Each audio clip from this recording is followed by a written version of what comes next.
अभी हम हैं विकास जी के साथ। इनके बारे में जो चर्चा हम करने जा रहे हैं, सबसे बड़ी बात क्या है कि इन्होंने back to back CGL clear किया। 2020 में, 21 में, 22 में और 23 में लगातार इन्होंने सीजीएल क्लियर किया और लगातार इन्होंने पोस्टिंग ऐसी ली और इसके कारण अब जाके वो दिल्ली में पोस्टेड हैं। और ख़ास बात क्या है, आज वो एएसओ हैं। इससे पहले वो जीएसटी इंस्पेक्टर भी लगे थे और अभी एएसओ में कार्यरत हैं 2024 से। चलिए उनसे ही पूछते हैं। अच्छा विकास जी, अपने बारे में बताइए, इंट्रोडक्शन। मैं एक मध्यम परिवार से ताल्लुकात रखता हूँ। लेकिन मेरी जो प्रारंभिक शिक्षा है वो मैं स्कूल से ही, गांव से ही सरकारी स्कूल से पढ़ाई किया हूँ। क्लास 9-10 किया तो जैसे तैसे पिताजी ने पढ़ाई करवाई। 11-12 में बाहर जाके तो पढ़ाई नहीं कर सका, लेकिन गांव से ही कॉलेज किया। तो जब 12th किया तो उस टाइम ऐसा फील हुआ कि घर पे थोड़ा परेशानी है, तो उसी टाइम से मैं कोचिंग पढ़ाने लगा। तो 12th पास करने के बाद एक मेरा मित्र था, तो उसने मुझे कहा कि क्या बोल रहे हैं कि विकास चलो स्कूल में पढ़ाते हैं, क्योंकि 12th का रिजल्ट आने वाला था। तो बोला चलो स्कूल में पढ़ाते हैं, कुछ पैसा भी हो जाएगा, साथ में कंपटीशन का तैयारी के लिए भी हो जाएगा। तो उसके साथ जाके मतलब स्कूल भी पढ़ाते थे और रिजल्ट का बेटिंग चल रहा था। तो उसके बाद क्या हुआ कि घर पे पापा बोले कि जैसे स्कूल में ज़्यादा पैसा नहीं मिलता था, 1500 के आसपास मिलते थे उस टाइम, तो उससे वही अपना बुक वगैरह परचेज कर लेते थे, उतना चल रहा था। तो पापा बोले कि देखो मतलब घर में कुछ दिक्कत हो तो हम देख लेंगे, तुम अपना पढ़ाई करो। सही बात। मतलब आप स्कूल छोड़ के पढ़ाई करो।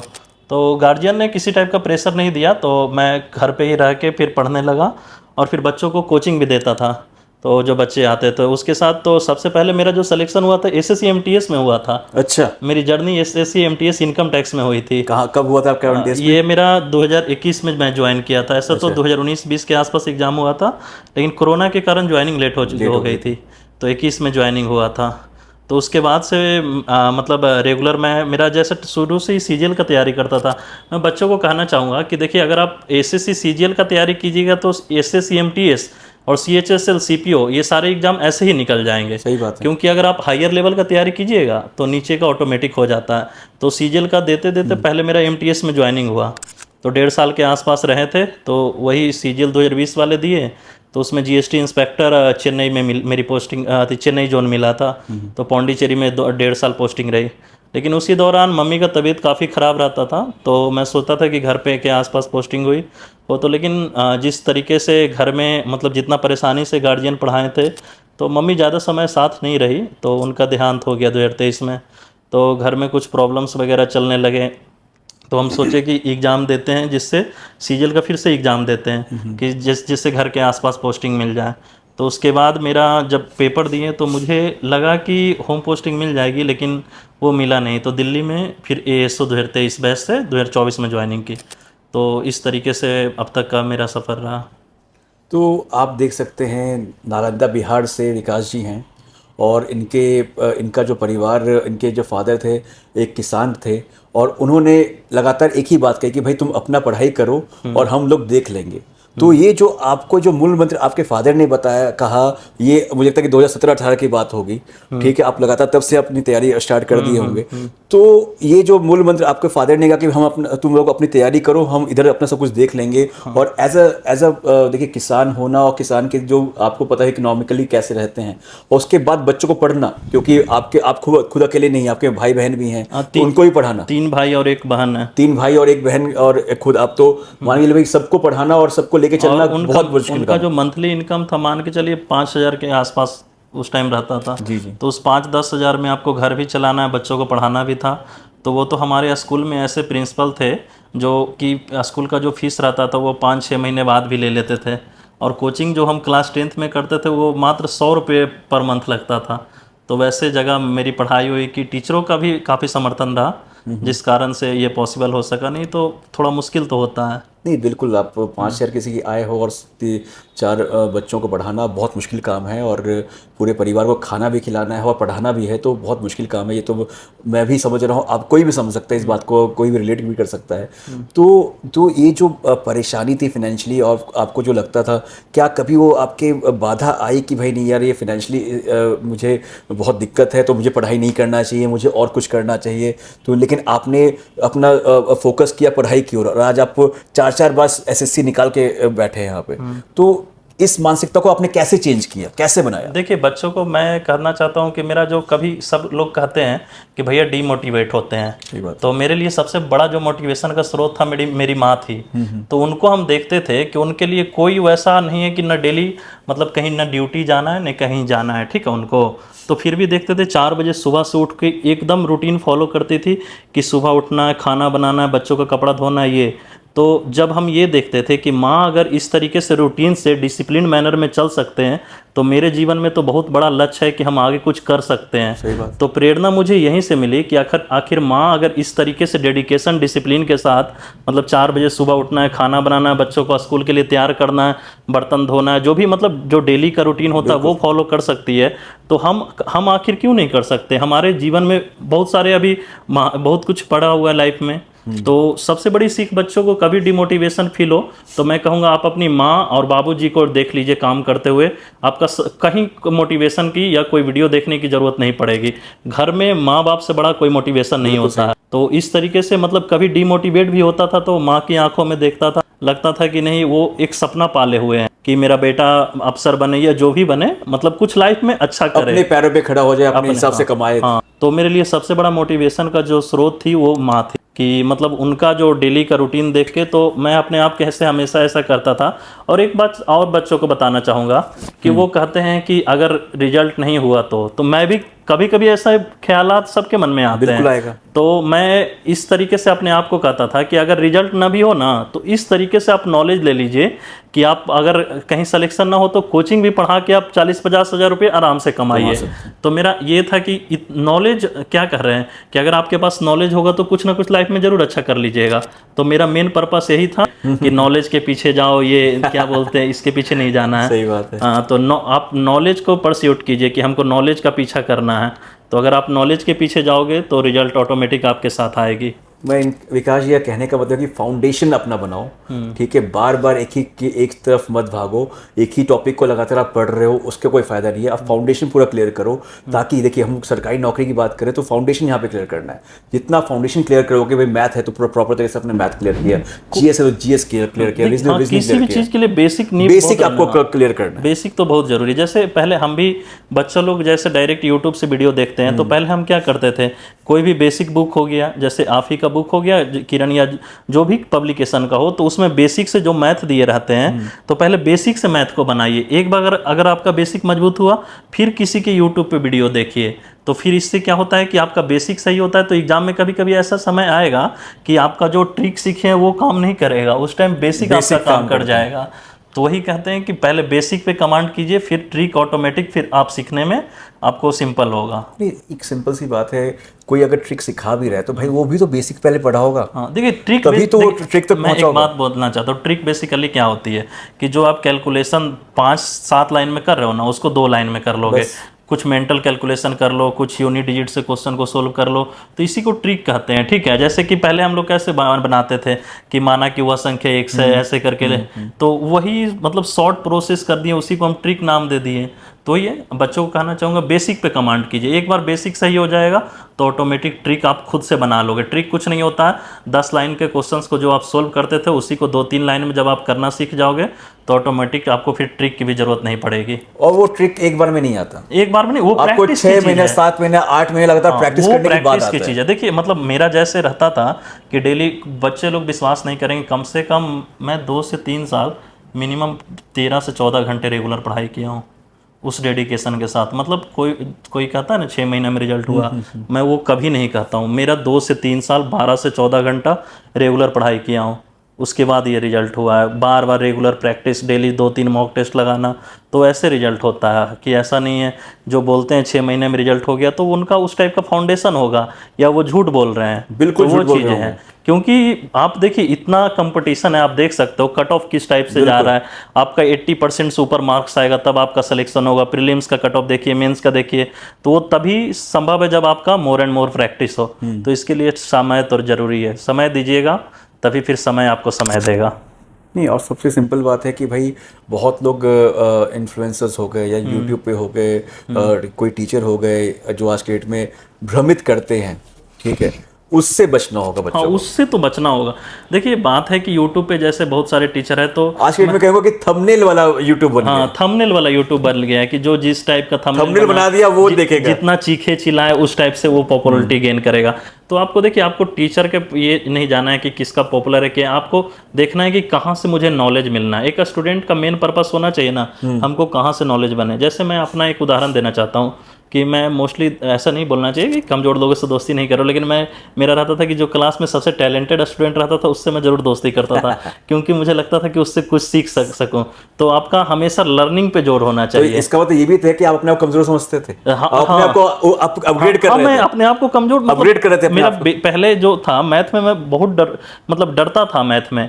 मतलब क्लास 1-2 में मैं मैथ में, जो शुरुआत के दिन होते मैथ में फेल कर गया था। और 10th में भी जो था, जब मैं क्लास 6 से डायरेक्ट मेरा एडमिशन पापा ने 9th में करवा दिया था। तो सोचिए एक बच्चे के लिए कितना मुश्किल है। बहुत मुश्किल है। तो उस समय मैं अपने जो दोस्तों, जो मेरे अच्छे पढ़ने में थे मैथ में, तो उनसे काफ़ी सहयोग मिला।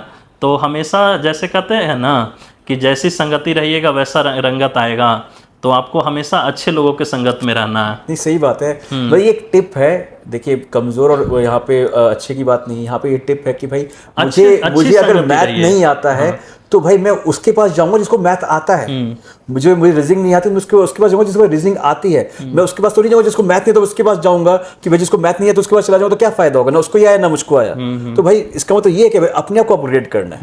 बहुत बहुत तो जरूरी इनका है। कहने को तो कि अपने आप को अपग्रेड कीजिए, अपने आप को इम्प्रूव कीजिए, ताकि आप अपने आप को, क्योंकि आपका मेन गोल क्या है, सरकारी नौकरी पाना, जॉब लेना और रोजगार, आपके पास अपना एक रोजगार होना चाहिए। मेन तो वही है ना। तो वो कैसे हटेगा भाई, अगर आपको किसी ने बैट दे दिया, आपने प्रैक्टिस करना सीखा ही नहीं कि भाई मुझे कवर ड्राइव कैसे मारना, तो कैसे कर लीजिएगा। जैसे अभी आप देख सकते हो बिहार के जो वैभव सूर्यवंशी है, सही बात है, वो उनके बाबूजी बताते हैं कि हर एक दिन वो 1000 बॉल का प्रैक्टिस करता था पर दिन। अगर आप 1000 बॉल का प्रैक्टिस समझ रहे हैं कितने ओवर का बैटिंग कर रहा है वो लड़का, तब जाके अभी ये है कि इतने कम उम्र में इतना कमाल दिखा रहा है। तो सब कुछ प्रैक्टिस का ही खेल है। आप सोच रहे हो कि जो 6 महीना में सिलेक्शन हो जाते हैं 1 साल में, वैसा कुछ नहीं है।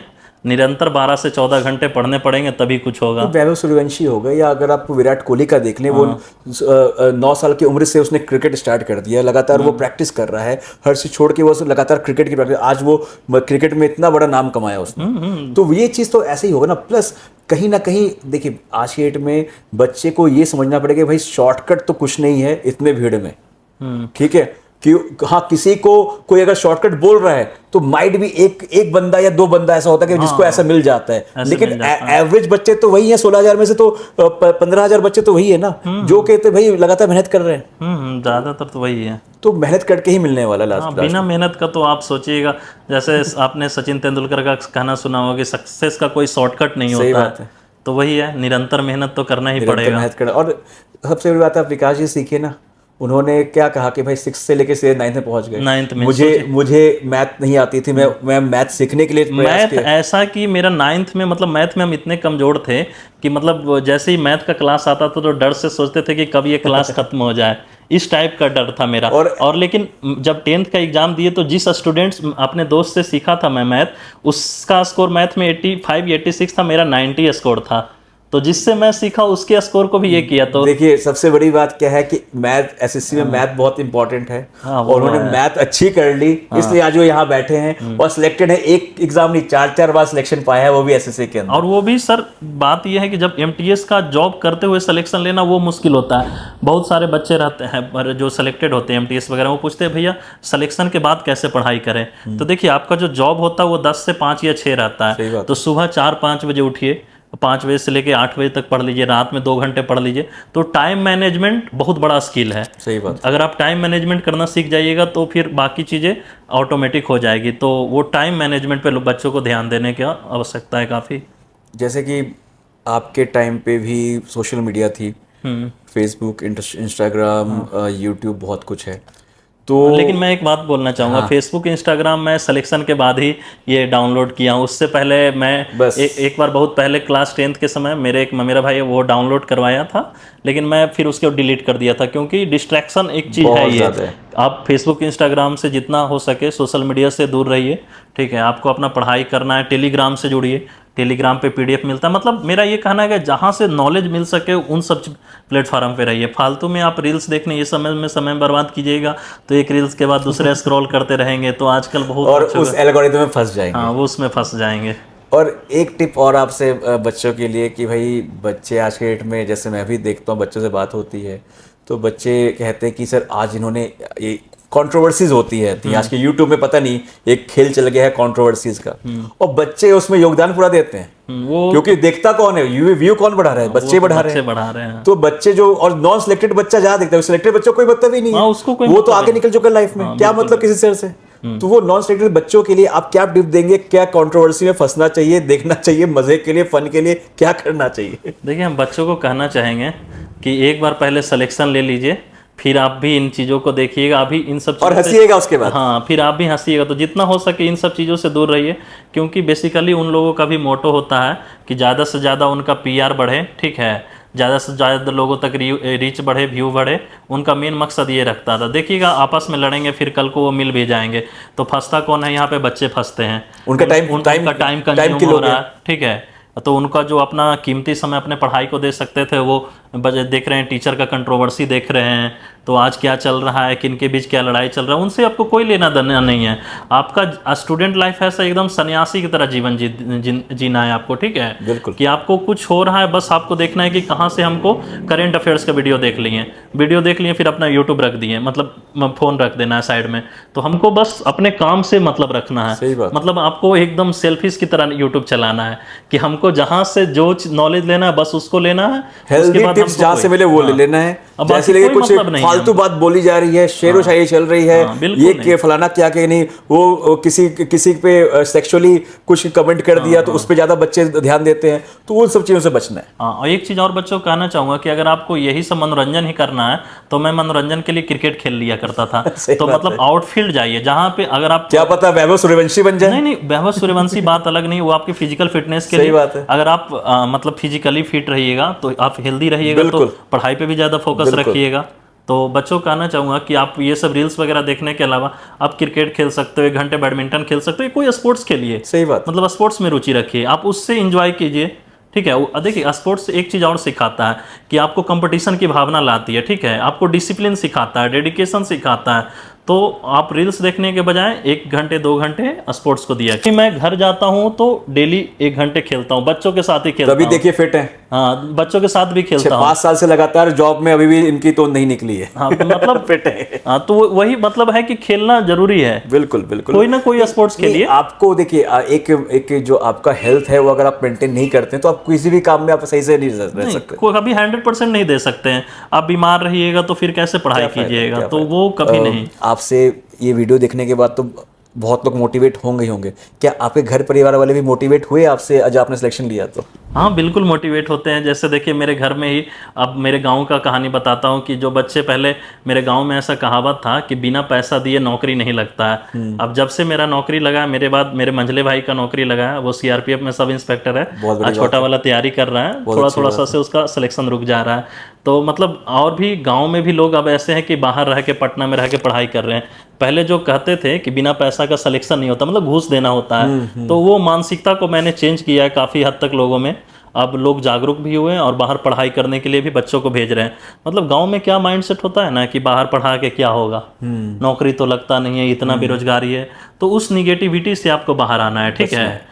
कि मतलब मेरा ऐसा माइंडसेट रहता था, मतलब हम अपने आप को बहुत जिद्दी इंसान मानते हैं। मतलब कोई कहता था सिलेक्शन नहीं होगा तो हम उसको एक कान से सुन के दूसरे कान से निकाल देते थे। मतलब एक जिद था कि मतलब मेरा नहीं होगा तो किसी का नहीं होगा। सही बात है, सही बात है भाई। और क्या, जब जो पढ़ रहे हैं और लगातार मेहनत कर रहे हैं उनका नहीं हो तो किसका होगा? और बहुत सारे लोग तो वैसे भी होते हैं, 99% तो वही होते हैं जो कि बस दिखावे के लिए पढ़ते हैं, या फिर बस चलो पढ़ लेते हैं, चलो देख लेंगे, वो वाले लोग होते हैं। वो 99% तो वो 1% वाले वो होते हैं जो लगातार मेहनत करते हैं, जो लगातार सेल्फ स्टडी करते हैं। एक बात मैं ऐड करना चाहूँगा, देखिए, पूरा दुनिया से आप झूठ बोल दीजिए लेकिन अपने आप से ईमानदार रहिएगा। इसका एक उदाहरण देते हैं कि पहले मेरे में भी एक गलती था कि जैसे मॉक टेस्ट देते थे ना, तो कोई क्वेश्चन नहीं बनता था तो उसको पॉज करके रोक के थोड़ा बनाने का कोशिश करते थे। फिर हमको ये रियलाइज हुआ कि हम गलत कर रहे हैं। आप रियल मॉक में तो रोक नहीं सकते हो, तो उस टाइम रियलाइज हुआ कि अभी भले आप रोक लोगे लेकिन रियल मॉक में तो नहीं रोक सकते हो, टाइमिंग जो चल रही है। तो बच्चों से कहेंगे हमेशा एकदम ईमानदारी से अपने आप को पढ़ाइए, मतलब अपने आप से ईमानदार रहिए। बाकी से भले झूठ बोल दीजिए कि मेरे मॉक में 190 नंबर आ रहे हैं, 192 नंबर आ रहे हैं, भले आपके इतना आ रहे हैं, लेकिन आपको अपने बारे में पता होना चाहिए कि मैं अभी कहाँ स्टैंड करता हूँ। तो हमेशा अपने आप से ईमानदार रहिए कि आपका अभी लेवल क्या है और कहाँ तक आपको जाना है, ठीक है। मतलब मॉक का मैं एक उदाहरण इसलिए दिया हूँ कि आप जब भी मॉक दीजिए तो एकदम ईमानदारी से दीजिए। ऐसा नहीं है कि गूगल करके आंसर के लिए कुछ भी, तो आपको रियल मतलब जज नहीं करता है कि कितने मार्क्स आ रहे हैं। और एकदम ऐसे दीजिए कि मतलब रियल मॉक, जैसे सेंटर में आप बैठ के एग्जाम दे रहे हो, बिल्कुल। वो बहुत ईमानदारी रहना बहुत ज़रूरी है। तो अच्छा, चलिए एक बात और पूछना चाहता हूँ। जैसे कि आप बिहार से हैं, तो बहुत सारे बच्चे के पास और भी एग्जाम्स हैं, जैसे रेलवे के एग्जाम्स लगातार हो रहे हैं। मेरा खुद रेलवे में स्टेशन मास्टर भी रहा, मेरा अच्छा, रेलवे में स्टेशन मास्टर भी बहुत इलाहाबाद बोर्ड, सारे, इन्होंने बहुत लोगों का जॉब ले लिया है। ठीक है। स्टेशन मास्टर 4 बार एसएससी में वो सिलेक्टेड है, बिहार एसआई 2 बार, बिहार एसआई में 2 बार इन्होंने किया है। तो देखिए इतने सारे सिलेक्शन के साथ ये बैठे हैं यहाँ पे, बहुत खुशी की बात है कि भाई आज इनका इंटरव्यू हम लोग ले रहे हैं। और सबसे यहाँ पे इंपॉर्टेंट बात है कि भाई क्या बच्चे को बस एक ही एग्जाम देना चाहिए कि अदर एग्जाम्स भी, एसएससी हो गया या बिहार पुलिस हो गया, सभी एग्जाम को, क्योंकि मोटा मोटा सिलेबस सभी में, तो कैसे करना चाहिए, क्या करना चाहिए? मैं ये कहना चाहता हूँ, अगर आप एसएससी सीजीएल का तैयारी करोगे तो एसएससी एमटीएस ऑटोमेटिक हो जाता है, सीएचएसएल ऑटोमेटिक हो जाता है, ठीक है। और बात रही रेलवे का, तो रेलवे में इंग्लिश नहीं आता है, मैथ, रीजनिंग, जीके वही आता है। तो जो भी जनरल कंपटीशन का मतलब क्या होगा, सामान्य तैयारी करने वाले लोग, तो आप एसएससी का भी दीजिए, रेलवे का दीजिए, ऐसा कुछ नहीं है। आप आईआईटी का तैयारी और नीट का तैयारी नहीं कर रहे हो कि आईआईटी नीट ऐसा कुछ, अगर आप एसएससी दे रहे हो रेलवे भी दे सकते हो, कोई वैसा नहीं है इसमें। तो और इंग्लिश नहीं आती है, सही बात है। तो वैसा और रेलवे में तो बहुत सारी वैकेंसी और जिन बच्चों को जो फिजिकली फिट है वो दरोगा भी दे सकते हैं, सीपीओ भी दे सकते हैं। इसलिए तो मैं बोला कि खेल पे ध्यान दीजिए। तो एक ऑप्शन और बढ़ जाएगा कि आप सीपीओ का भी पेपर दे सकते हो, दरोगा का भी पेपर दे सकते हो। देखिए लाइफ में ऑप्शंस रखना जरूरी है, क्योंकि आजकल ऐसा कंपटीशन है, आप एक मार्क्स से ये छट जा रहे हैं बच्चे लोग, 1 मार्क्स 0.3 नंबर से। तो आप जितना हो सके अपने आप को, क्या बोल रहे हैं, ज्यादा से ज्यादा ऑप्शंस रखिए। ये नहीं होगा तो वो कर लेंगे, मतलब इस टाइप से तैयारी करना है कि एसएससी सीजीएल का नहीं होगा तो कोई बात नहीं, सीपीओ निकाल लेंगे, मेरा फिजिकल भी अच्छा है। तो वैसा रहना चाहिए कि अगर जैसे मेरा क्या था कि सीपीओ में भी 2 बार हुए, लेकिन सीपीओ में पता नहीं मेरा ऐसा था कि हाइट होने के बावजूद भी उस टाइम पॉइंट समथिंग से ये छट गए थे। लेकिन ऐसा है कि मतलब फिजिकल हमेशा पास कर गए। मतलब देखिए अगर मतलब थोड़ा सा भगवान साथ दे तो सीपीओ भी का भी जॉब ले लिए होते।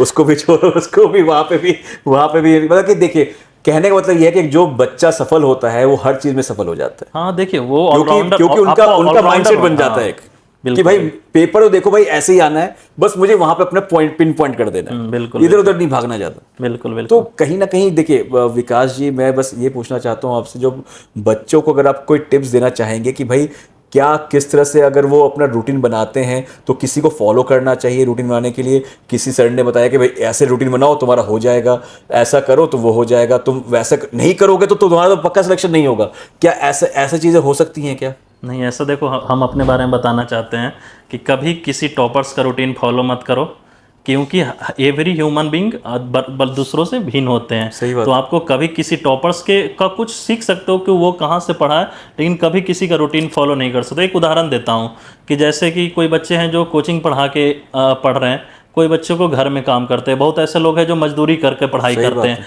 तो कोई बता रहा है कि दिन में इतने घंटे पढ़ने हैं, रात में इतने घंटे पढ़ने हैं, कोई रात में है जो पहरेदारी करके भी पढ़ाई कर रहे हैं। आपको देखे होंगे बहुत सारे ऐसे लोग हैं तो गार्ड का तैयारी करते। तो मतलब किसी का रूटीन आप फॉलो कर ही नहीं सकते हो, तो आप अपना खुद का रूटीन बनाइए। जैसे मैं क्या बोला कि आप अपने आप को, आपसे बेहतर कोई नहीं आपको जानता है, तो आप अपना रूटीन बनाइए।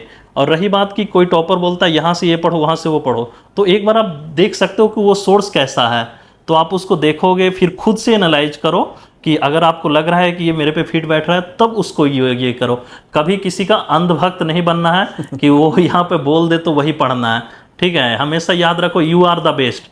अपना खुद का एक रूटीन बनाइए, ठीक है, तो वो चीज़ आपको करना है। और एक बात और बोलना चाहूँगा, ऐसा कुछ जरूरी नहीं है 12 से 14 घंटे पढ़ने की जरूरत है, 6 से 8 घंटे पढ़ के भी सिलेक्शन हो सकता है, बशर्ते है कि कंसिस्टेंसी मेंटेन करना है।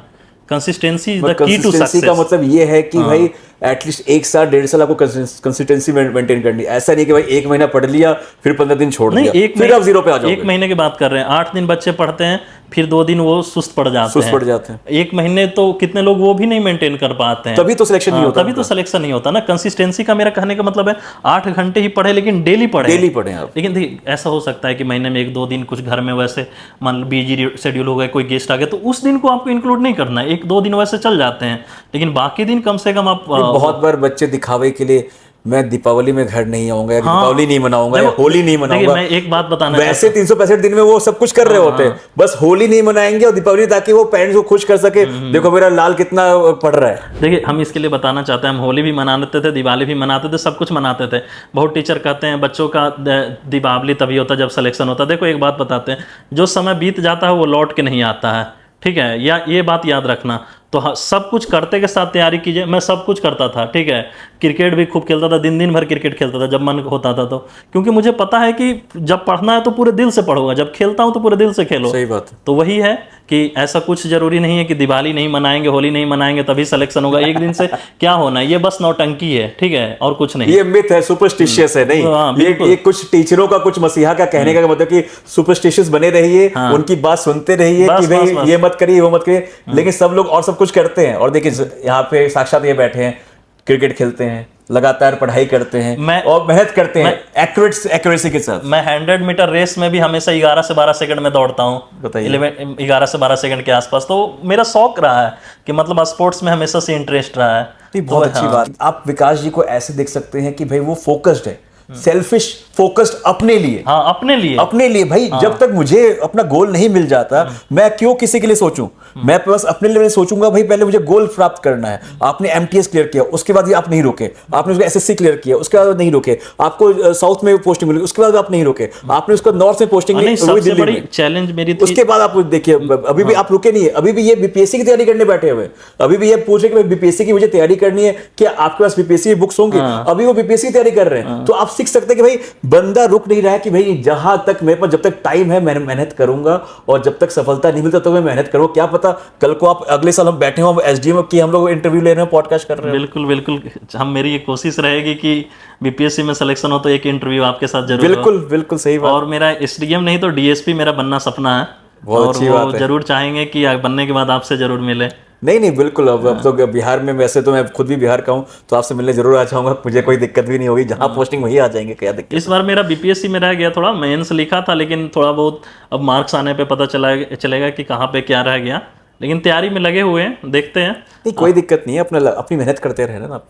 लेकिन बच्चे को ये सीखना है कि भाई रुकना नहीं है। आपने ये एक गोल प्राप्त किया, अरे आप एसएससी जीएसटी बन गए, तो जब ऑफिस जाते होंगे तो वहां पे हजारों जीएसटी इंस्पेक्टर दिखते होंगे ना आपको। हाँ बिल्कुल रहते हैं। तो आपको लगता है यार मैं तो एक नहीं हूं, मैं 1000 में एक हूँ। तो कहने का मतलब ये है कि भाई आपको रुकना नहीं है। नहीं, एक चीज होता है, इंसान को महत्वाकांक्षी होना चाहिए, ठीक है।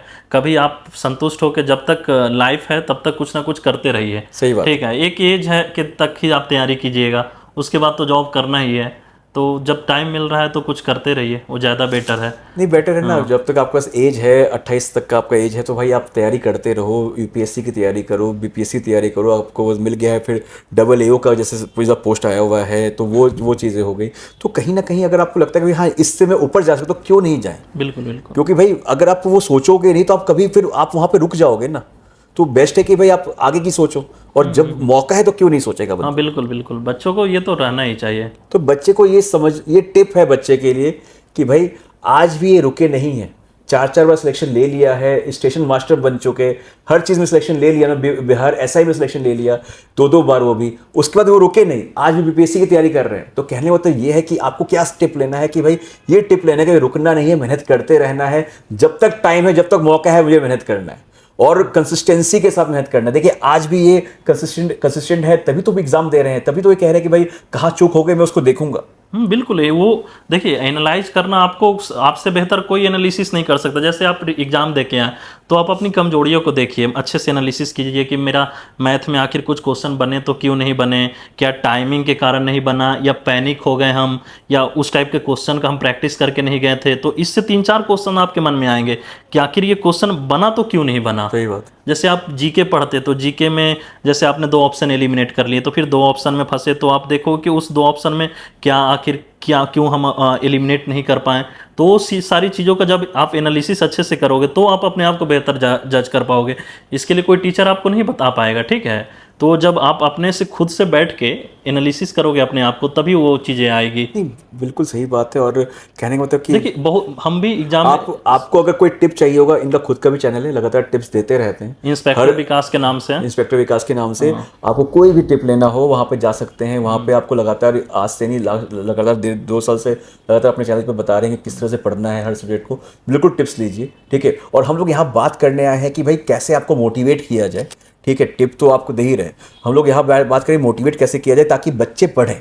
हाँ नहीं, हम मोटिवेशन का तो मेरा बस एक ही कहना है, अपनी माँ बाप के आंखों में एक बार देख लो, जब भी डिमोटिवेशन फील हो जाके माँ की आंखों में एक बार देख के आओ, सारा मोटिवेशन। और कभी कभार अपने शक्ल आईने में देखना चाहिए। हाँ, ताकि वो भी उससे समझे भाई मैं कहाँ पे लाइक कर रहा हूँ, कहाँ स्टैंड कर रहा हूँ, कहाँ जाना है, वो चीज़ें जरूरी है कि माँ बाप को देखना है। साथ साथ अपने आप को भी आईने में देखिए कि भाई मैंने उसको झूठ तो बोल दिया लेकिन उससे कोई फायदा नहीं, मुझे क्या करना है, मुझे मतलब है।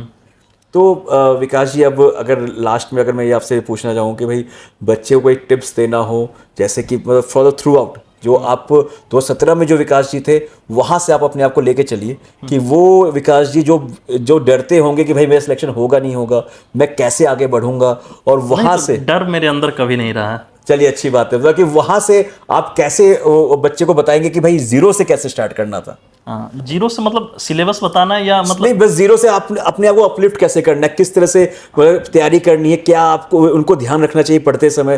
देखिए सिलेबस तो सब कुछ पता है कि क्या करना है, बच्चे को इतना आज के डेट में यूट्यूब में पता चल जाता है। किस तरह से स्टार्ट करना है जीरो से? देखो, जीरो से स्टार्ट करने का सबसे बड़ा सेंस मेरा कहने का मतलब ये है कि आप जो भी एग्जाम का तैयारी कर रहे हो सबसे पहले उसका सिलेबस देखिए। सिलेबस जब आपको पता है, प्रीवियस ईयर देखिए। देखिए अगर आप किसी भी एग्जाम का तैयारी कर रहे हैं, प्रीवियस ईयर को ध्यान में रख के तैयारी कर रहे हैं, तभी देखिए आपको पता होना चाहिए हमको जाना कहाँ है। अगर आपको मंजिल ही नहीं पता हो कि जहाँ कहाँ है, तो नहीं कहते हैं मंजिल तो मिलेगी सही, भटकते ही सही, गुमराह तो वो है जो घर से निकले ही नहीं। बिल्कुल, वाह। तो वही बात है कि आपको मंजिल का पता होना चाहिए। तो प्रीवियस ईयर से आपको क्या पता चलेगा, मुझे जाना कहाँ है, ठीक है। सिलेबस से पता चलेगा कि इसी डायरेक्शन में जाना है। तो अगर आपको एक बार पता चल गया तो उसके बाद आपको बेसिक एक बार कंप्लीट करना है, ठीक है। बेसिक कंप्लीट होने के बाद आपको देखना है कि अगर मेरे में थोड़ा कैलकुलेशन प्रॉब्लम है, कुछ भी प्रॉब्लम है, तो यूट्यूब पे बहुत सारे टीचर्स हैं, वहाँ से आप शॉर्टकट सीख सकते हो, प्रैक्टिस करके भी सीख सकते हो। तो देखिए मेरा जो सबसे बड़ा रहा 2017 से जो सक्सेस का रहा वो रहा कि कंसिस्टेंसी, डिसिप्लिन, डेडिकेशन, और एक हमेशा से रहा कि मतलब पहले मुझे ऐसा अपने आप को मैं बहुत वो देखता था, मतलब उस टाइप से नहीं समझता था। मैं हमेशा दूसरों की प्रशंसा करता था। जैसे मेरे दोस्त होते थे तो कहते थे कि वो इतना ये अच्छा है, तो मम्मी मेरी एक बात कहती थी कि हमको वो कितना अच्छा वो मतलब नहीं है, तुम उस लायक बनो। ऑडियंस बन के नहीं रहना है। हाँ, ऑडियंस प्लेयर बनना है, प्लेयर बनना है। तो मैंने अपने आप के लिए एक लाइन बोला था, लव योर सेल्फ। अगर आप अपने आप से प्यार करोगे तो बाकी लोग ऑटोमेटिक आपसे प्यार करने लगेंगे। बिल्कुल, जैसे बहुत बच्चे आजकल, जैसे विकास जी की मम्मी ने कहा ना कि भाई ऑडियंस नहीं, मुझे अपने बच्चे में प्लेयर देखना है। बेस्ट तुम, हाँ है ना? तुम बेस्ट तो बनो। आप प्लेयर बन के दिखाया। हाँ बिल्कुल, आपको ऑडियंस बन के नहीं रहना है कि हमको फॉलोअर्स बन के किसी का रहना है। हमको ऐसा करना है कि लोग मेरे पीछे चले। मतलब कहने का मतलब है कि विकास जी का कि भाई विकास जी उनके लिए ताली ना बजाएं, विकास जी के लिए ताली लोग बजाएं। नहीं, ताली बजाए या नहीं बजाए, मतलब बट ऑब्वियस बात है, आपने सिलेक्शन लिया तो भाई आप ही के लिए ताली बजेगी ना। अगर आप अभी सिलेक्शन नहीं ले रहे होते तो अभी आप मोटिवेशन देख रहे होते, ये कर रहे होते भाई आप सीख नहीं रहे होते, आप देख रहे होते। एक बात मैं बच्चों को बताना चाहता हूँ, मैंने कभी मोटिवेशनल वीडियो नहीं देखी है। नहीं, सही बात है। और क्या, मोटिवेशनल तो खुद में आपको लाना पड़ेगा ना। हाँ बिल्कुल। अगर ये चीज़ है कि मैं जैसे यूपीएससी टॉपर्स का कोई इंटरव्यू इसलिए देखता था कि कुछ चीज़ें उनमें से सीखने को मिलती थी। कुछ बातें ऐसे, जैसे कि एक टीचर थे, बैंकिंग के टीचर थे, उन्होंने एक लाइन बोला था कि go through all the 100 questions. तो मैं पहले क्या करता था ना, जब तैयारी करता था तो लाइन बाय लाइन जाता था, क्वेश्चन नंबर 1 2 3। तो उस दौरान जो लास्ट में जो क्वेश्चंस रहते थे वो ईजी क्वेश्चंस रहते थे, वहाँ तक मैं पहुँच ही नहीं पाता था। जैसे 85 या 90 क्वेश्चंस पहुँचा तो लास्ट में जो ईजी क्वेश्चन रहते तो वहाँ तक पहुँच ही नहीं पाते थे। तो जब उन्होंने कहा कि एक बार आप सारे 100 क्वेश्चंस गो थ्रू, मतलब अगर आपको एक बार क्वेश्चन नंबर 1 नहीं बन रहा है, डायरेक्ट 5 बन रहा है तो 5 बनाइए, फिर 17 बनाइए, जो बन रहा है, मतलब एक बार 100 क्वेश्चंस जरूर देख लीजिए। जैसे एसएससी सीजीएल का एग्जाम होने वाला है तो आपको ये नहीं कि किसी क्वेश्चन में अटक के रह जाना है, ठीक है। आपसे जो क्वेश्चन पहले बन रहा है उसको बनाइए, लेकिन किसी भी तरीके से आपको, अब तो सेक्शनल टेस्ट टाइमिंग हो गई है, ठीक है, तो मतलब पूरा क्वेश्चन से एक बार गो थ्रू हो जाना है। जैसे तो आपने कहा सेक्शनल टाइमिंग हो गई है, क्या सेक्शनल टाइमिंग सिर्फ एक बंदे के लिए है कि सभी के लिए होगा? वो तो सभी के लिए, तो सेक्शनल टाइमिंग से घबराना नहीं नहीं इसका मतलब? हाँ बिल्कुल घबराना नहीं है, और कुछ वैसा नहीं है। देखिए प्रैक्टिस का चीज़ है, मैथ रीजनिंग में ही फंसिएगा, बाकी इंग्लिश जीके का तो उतना सोचना नहीं है, टाइमिंग है नहीं, वो आप बैठो के सेंटर में सोचोगे कब टाइम पूरी हो जाए, जीके का वैसा है। और नहीं, सबसे अच्छी बात क्या है कि देखिए आज के डेट में जो सेक्शनल टाइमिंग हो गया है, इससे देखिए एसएससी पारदर्शिता ला रही है अपने रिक्रूटमेंट में, और इससे बहुत फ़ायदा है जो सीरियस बच्चे हैं। हाँ बिल्कुल, सीरियस बच्चों के लिए फ़ायदा। देखिए जहाँ तक बात रहेगी सेक्शनल टाइमिंग आने से, देखिए कट ऑफ भी गिरेगा, आपको डरना नहीं है कि पहले जितना हाई कट ऑफ जाएगा। जैसे मैथ में 25 क्वेश्चन आते थे, अब 25 में 25 बहुत रेयरली किसी बच्चे से बनेगा, कुछ बच्चे होंगे जो बनाएंगे। तो आपको ये नहीं सोचना है कि मुझे 25 में 25 बनाना है, उस चक्कर में 2-3 तुक्का मार के चले 20 से 21 नंबर लेकर आना है, क्वेश्चन बनाना है, उस चक्कर में है कि पता चले 2-3 क्वेश्चन तुक्का मार के आ गए कि हम भी 25 अटेम्प्ट किए, कहने के लिए हम भी मैथ में 25 अटेम्प्ट किए। लोगों को नहीं दिखाना है कि 25 अटेम्प्ट किए, आपको बस कोशिश करना है कि 20-22 क्वेश्चन बना लेना। अगर नहीं बनाए 1-2 क्वेश्चन, कोई बड़ी बात नहीं है। जैसे मैंने एक वीडियो में बताया था बच्चे को कि भाई 3 चीज़ें आपको फॉलो करना है। सबसे पहले सेक्शनल टाइमिंग के लेके आपको डरना नहीं है, वो तो डर तो ठीक है। दूसरा, आर्ट ऑफ स्किपिंग आनी चाहिए। हाँ वो तो अभी हम जैसे बताएं कि 100 जो क्वेश्चन नहीं लग रहा कि भाई नहीं आता, आगे बढ़ जाओ। हाँ बिल्कुल, आर्ट ऑफ स्किपिंग।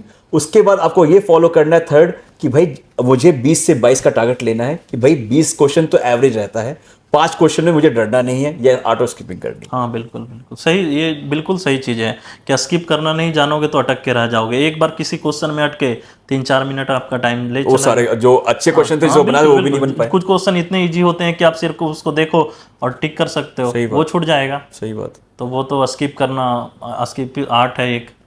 और जैसे विकास जी एक चीज़ और, जैसे बहुत लोग आज के डेट में मसीहा बन गए हैं, इन्फ्लुएंसर्स भी और या तो फिर टीचर्स भी। तो क्या हमें एज अ स्टूडेंट मैं पूछना चाहता हूँ, क्या हमें उसे एज अ मसीहा समझना चाहिए, नहीं समझना चाहिए? क्या हमें उनसे बचना है? क्या हमें अपनी तैयारी के समय क्या करना चाहिए? देखिए जो भी इन्फ्लुएंसर ये सब है, वो कहीं ना कहीं उनका खुद का मोटो रहता है कि हम मुझे इसके पीछे कुछ ना कुछ मतलब सेल्फ एल्गोरिदम, हाँ मोटो रहता है। तो आपको उन वैसे लोगों से बच के रहना है, ठीक है। वो सिर्फ मार्केटिंग करने का धंधा है, आपको पता होना चाहिए कि मुझे क्या करना है। इन सब चीज़ों से जितना हो सके आप अवॉइड कीजिए। आपको पढ़ना है, ठीक है। आपको क्या, मैं एक ही बार बोला कि सन्यासी का जीवन जीना है, बिल्कुल फालतू किसी को न देखना है न ये करना है। कैसे सन्यासी होते हैं, एकदम संत की तरह रहना है, बस उतना ध्यान रखना। स्टूडेंट लाइफ जीना है, स्टूडेंट की तरफ पढ़ना है, फालतू चीज़ों में नहीं पढ़ना है। बिल्कुल। और देखिए बहुत सारे ग्रुप में जैसे नहीं तो होता कि भाई हमेशा मम्मी पापा कहते हैं कि भाई उस बच्चे से बच के रहना। क्यों कहते हैं? कि वो कहीं उससे बिगड़ ना जाओ। भाई अपना पहले गोल पूरा करो, जो सरकारी नौकरी लेना है, उसके बाद जो करना करो ना। फिर माँ बाप भी कुछ नहीं कहेंगे, बोले चलो भैया बच्चा सेटल हो गया। हाँ बिल्कुल बिल्कुल, उसका बच्चे माँ बाप भी खुश हैं, गर्व महसूस करेंगे कि चलो मेरे बच्चे ने काम पूरा किया। तो चलिए, बहुत अच्छा लगा विकास जी के साथ ये पॉडकास्ट करते हुए, और अगर रहा तो हम आगे और भी करेंगे, ठीक है। और बहुत सारे पॉडकास्ट लेकर आएंगे ताकि हम बच्चे को अच्छे सजेशन दे पाएँ, ठीक है। सिर्फ एसएससी में नहीं, रेलवे भी लेकर आएंगे और भी चीज़ें, क्योंकि जब कोई बंदा स्टेशन मास्टर है, दरोगा भी क्लियर किए हैं बिहार के, तो बट ऑब्वियस होता है हमें और भी पॉडकास्ट किया जा सकता है। तो आगे हमें मौका मिलेगा ज़रूर विकास जी के साथ और भी पॉडकास्ट लेकर आएंगे, और हम बस टिप्स, मोटिवेशन और कैसे पढ़ना है, क्या नहीं करना है, बस उसकी बातें करेंगे। बाकी जो रिसोर्सेज हो गए या किससे पढ़ना है, उसकी चर्चा आप खुद भी कर सकते हैं, खुद भी समझ सकते हैं, क्योंकि उसकी हम चर्चा अभी करेंगे तो लगेगा कि भाई प्रायोजित है। नहीं, और एक बात और है, कोई अगर आपको डाउट वगैरह हो तो कमेंट में भी लिख सकते हो। बिल्कुल, हाँ बिल्कुल। तो मैं अगर देखूंगा तो आपके उस डाउट को भी मैं बता दूंगा। और लगे तो आप इनके डायरेक्टली आप इनसे भी जुड़िए, क्योंकि इनका खुद भी चैनल है, और बिल्कुल जुड़िए। क्योंकि देखिए कोई बंदा 5-5 बार 6-6 7-7 नौकरी अगर निकाल रहा है तो भाई बंदे में दम कम होगा, इसलिए निकाल पा रहा है।